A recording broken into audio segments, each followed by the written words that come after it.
Welcome, friends, to Gospel Portion today. We will be reading from Matthew 24, verse 40.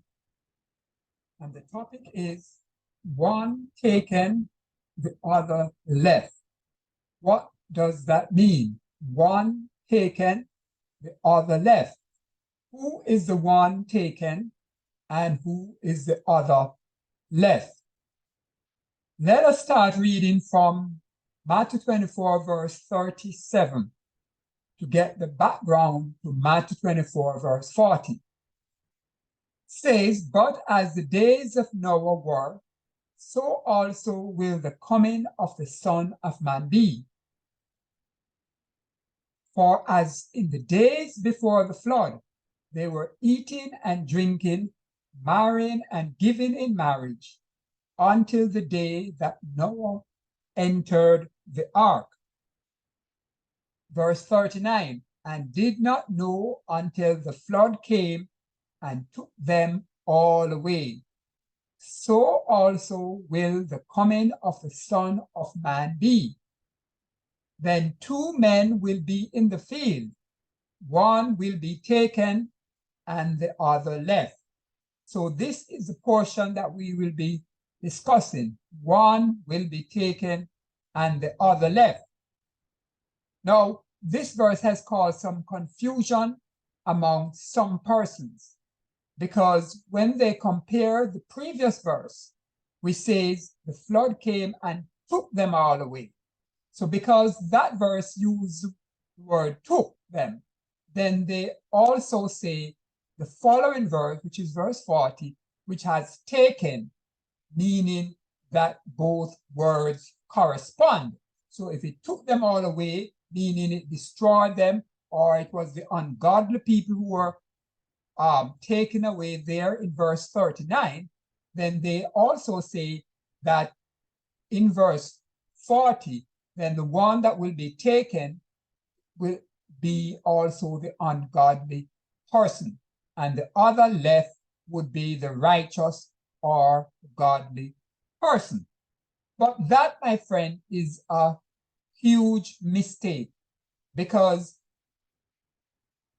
these verses were not originally written in English.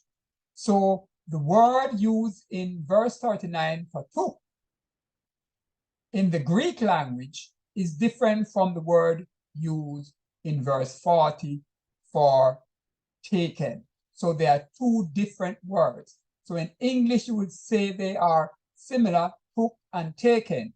But in the Greek language, they are two different, completely different words that are used for took in verse 49 and for taken in verse 40. And so we will look at some other translations and see how they this verse 40 is translated. So the King James has taken and the other left. The Young's literal translation, one is received. So the word taken here means received, and the other left. And again, the New Matthew's Bible also use the word receive and the other refuse. And the HNT translation use taken and the other dismissed.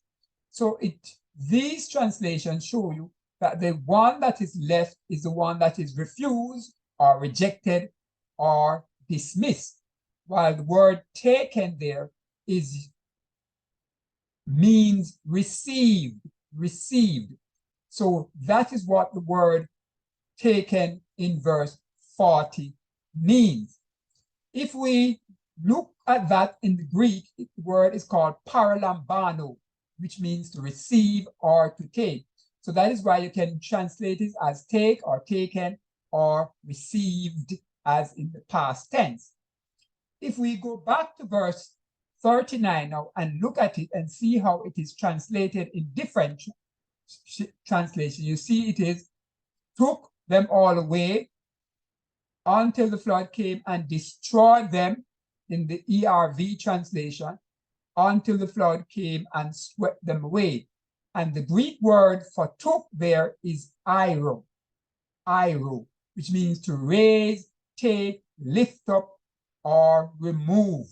So it's sort of flood. So it basically lift them up off their feet or swept them away, which is the word airo there. So the word in verse 39, took, means airo, whereas the verb in verse 40 is paralambanó. So this paralambanó means to receive, whereas this word airo means to remove or to be swept away or to be taken away in the sense of removal. So we can see that the one that will be taken here in verse 40 means the one that will be received by Christ, and therefore that would be the godly person or the righteous person.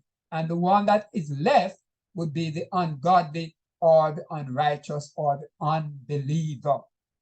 So this is very important. And you could also get an idea of the one that is taken, because in verse 38, you will see it says that Noah entered the ark. So the righteous person entered the ark first, and then the flood came and took away the unrighteous. So God always secures his people first. And we see that in verse 38, where it said Noah entered the ark. And then in verse 39, it said the flood came. So the flood came after Noah entered the ark and took them away. So the principle is that God secures or protects his people first, and then sends the destruction to destroy the ungodly. So in verse 40, we see one would be taken that would be received or secured by God first, and then the other left would be the one who would face the fiery destruction, because we're not using flood again. So that would be the fiery destruction. That would be the one that is left. And while we are on this, we will touch on one other aspect. There are also some people who are confused because they say if it means two persons, then they sometimes, especially if it's wife or husband, then they say it's only one would be taken and the other. So they are of the opinion that both of them cannot be taken. But that is not so. This is just an example. The one that will be taken means one who is righteous. So if both are righteous, then both would be taken. So this is just an expression that is used to give an example. It said if two will be in the field. So it could be three, it could be four, it could be five, and it could be just one person in the field. But it's just saying that there will be a separation between the righteous and the unrighteous, between the godly and the ungodly. And therefore, the one that will be taken is the person who is righteous or godly. And that one can be one or two or three or four or as many as are righteous, holy, and acceptable before the Lord. So, my friend, I hope this has cleared up this passage for you and that you have learned something. Gospel Portion was brought to you by a servant at Grace Precision. May grace and peace be yours in abundance through full knowledge of God, the Father, and of Jesus, the Son, who is our Lord. Please remember to subscribe. If you have not yet subscribed, you can also like and share this